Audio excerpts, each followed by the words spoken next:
Of all the mind-bending and mind-blowing teachings that were transmitted by W.D. Farad, from the mothership to Martians, the myth of Yakub's creation takes the cake. To this day, when it is preached on street corners, it stops people in their tracks. The story of Yakub's creation is summarized as follows by Wikipedia. According to the story, at the start of human history, a variety of types of black people inhabited the moon. When a black god scientist became frustrated that all those living on the moon did not speak one language, he blew up the moon. A piece of this destroyed moon became the Earth, which was then populated by a community of surviving morally righteous black people, some of whom settled in the city of Mecca. Yakub was born a short distance outside the city, and was among the third of original black people who were discontented with life in this society. A member of the Meccan branch of the tribe of Shabazz, Yakub acquired the nickname Big Head because of his unusually large head and arrogance. By the age of 18, he had finished his education and had learned everything that Mecca's universities had to teach him. Widely known as a successful scientist, he then discovered that the original black man contained both a black germ and a brown germ, with the brown being the recessive one, and believed that if he could separate them by grafting, he could graft the brown germ into a white germ. This insight led to a plan to create a new people who, using tricks and lies, could rule the original black man and destroy them.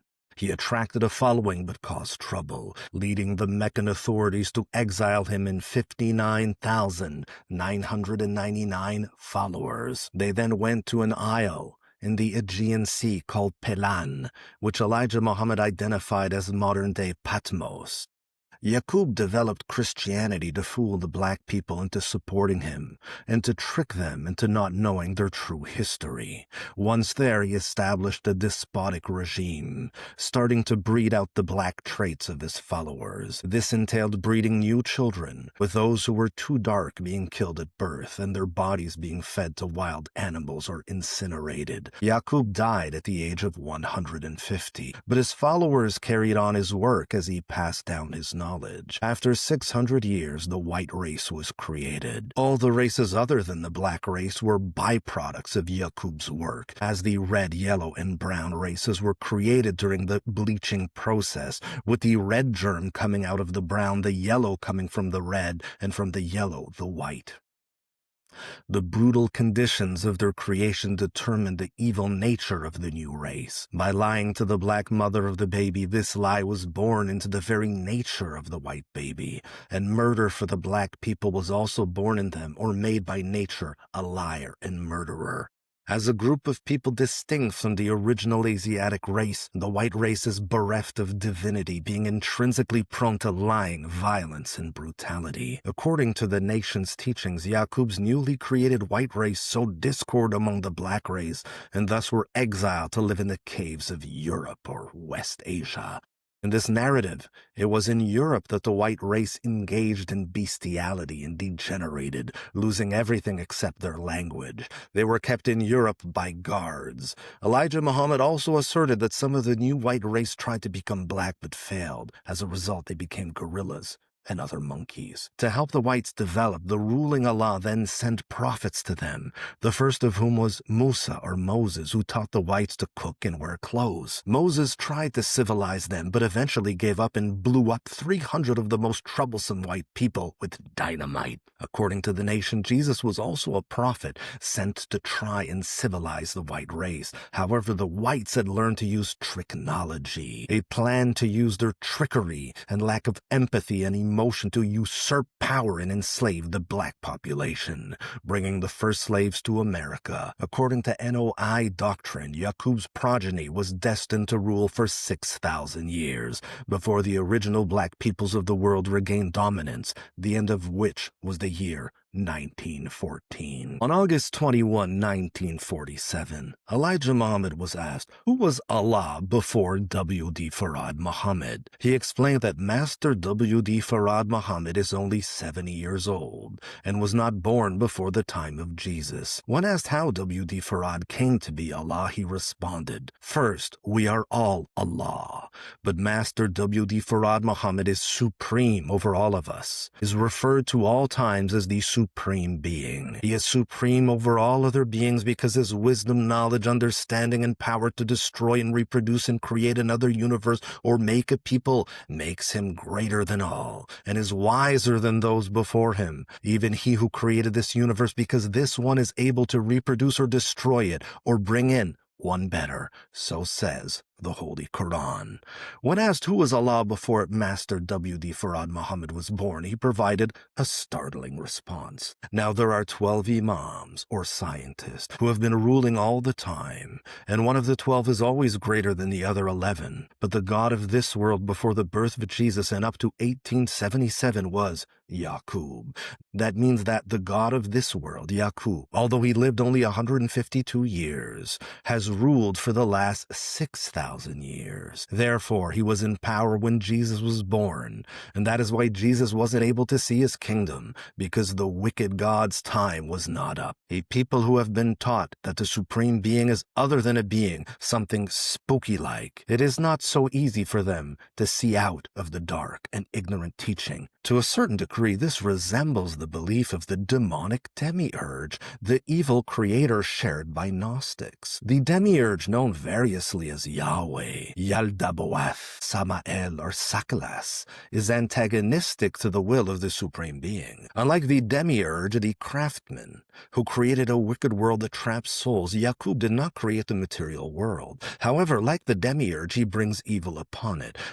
In other systems, the demiurge is portrayed as a flawed, incompetent, ignorant, foolish, and malevolent deity. The wicked world he created can only be destroyed through gnosis, or a spiritual awakening. Drawing from deep knowledge of Gnostic thought, W.D. Farad created the concept of Yakub, the evil black god scientist who created the white race. Since W.D. Farad was incarcerated at San Quentin Penitentiary from June 12, 1926 until May 27, 1929, some scholars like Peter Matthews Wright showed how penal trauma could have launched him into religious activism. Perhaps this even included penile trauma. Reality, however, was worse than fiction. In fact, a horrific possibility presents itself, and one that was proposed by Bilal Muhammad, namely that W.D. Farad was one of the thousands of victims of Dr. Leonidas Stanley, the chief surgeon of the San Quentin State Prison from 1913 to 1951. The man in question, who briefly served as warden in 1933, was a veritable Dr. Frankenstein. A lifelong racist, white supremacist, and segregationist, he was appalled to discover that San Quentin was not segregated. "Whites, Negroes, and Indians co-mingled here indiscriminately," he complained. After he was assigned a building to use as a hospital, he ensured that it was properly segregated. As a eugenicist, a proponent of racial improvement and selective human breeding, Dr. Stanley staunchly supported the sterilization of prisoners, poor whites, people of color, the weak-minded, and homosexuals. As he expressed in his best-selling memoirs, Men at Their Worst, which was published in 1940, 20% of our state prisoners may be classified as feeble-minded. In these cases, sterilization would be as beneficial as it has proved to be in the homes for the mentally abnormal. What caused crime? Poverty and poor parenting.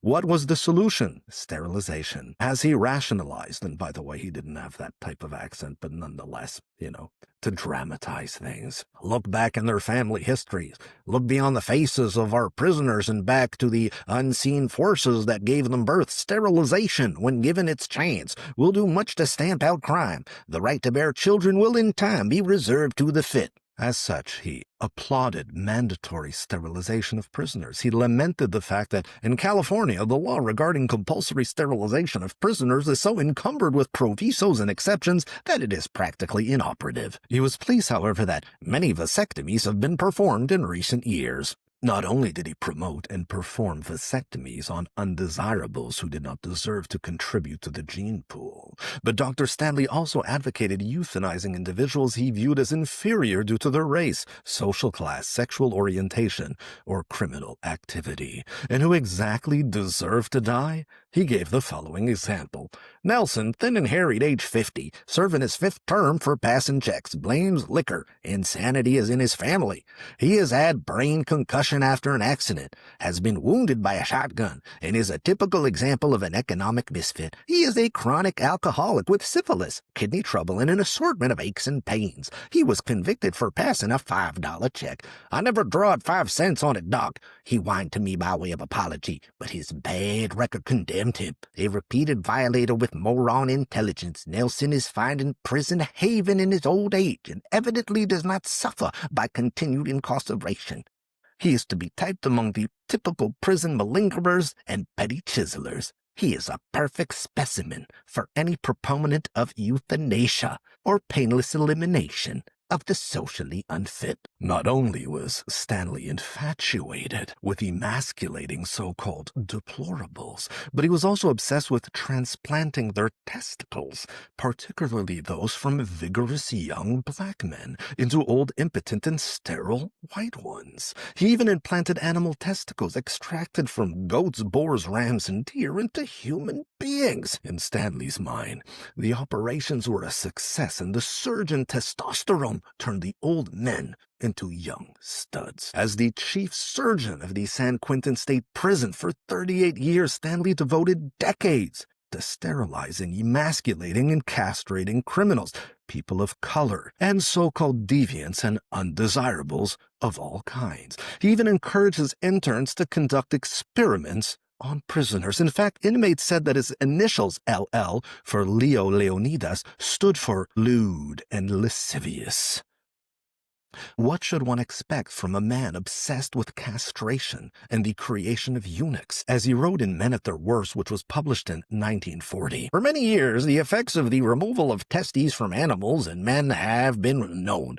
No other organ of the body has been subjected to such wholesale removal as have the testes. This has been done for the most part by stock raisers, but also by various religious sects in their religious fervor. Long before biblical times, the wether, the gelding, and the ox are mentioned, and the Bible is full of references to the eunuch. For those of you who do not have farms and ranches, a wether is a castrated male sheep or goat, and a gelding is a castrated male horse. For those who do not live in centuries past during the dark days of slavery, a eunuch is an emasculated man, one without testicles, or in some cases one devoid of a penis as well. This monster, Dr. Leo Stanley, whose imagination was filled with fantasies of castrated creatures, and one who conducted immoral and unethical medical experiments on human beings, shows uncanny similarities to Yakub, the prototypical mad scientist of Temple of Islam theology, the lunatic black god who sought to create a master white race. Did W.D. Farad literally lose his manhood to Leo Stanley, a man with a god complex who, like most eugenicists, never produced any offspring? Was he mutilated by an evil white scientist who watched drag shows at San Quentin? Was this the trigger that drove him mad? Is this the root of his hatred toward the devil white man? If so, it was entirely expected and even justified. And it went well beyond the mere satire that Fatima Fanusi suggests as an explanatory device. It was caustic, visceral, and hate-filled. It came from a place of profound pain. Many theories have been posited to explain the origin of the myth of Yakub's creation. Some contend that W.D. Farad made it up entirely. Others point to biblical precedents, namely the creation of Jacob's sheep. For some, the story was inspired by the eugenics movement. Others claim that it came from the doctrine of the Jacobites, or the Yacobites, that was invented by Noble Drew Ali's Moorish Science Temple. In finding W.D. Farad, I suggested that the story contained elements from Asian lore. While the story of Yakub may have been drawn from multiple sources, it is possible that it had a very direct and personal precedent, suffering at the hands of Dr. Stanley himself. Whether this resulted in a psychotic break cannot be confirmed. It most surely produced psychological and emotional trauma that shaped his socio-political and religious worldview. Some people leave their hearts in California. Possible that W.D. Farad left his testes. Read W.D. Farad, The Man, Myth, and Mystery Behind the Nation of Islam by Dr. John Andrew Morrow and Bilal Muhammad.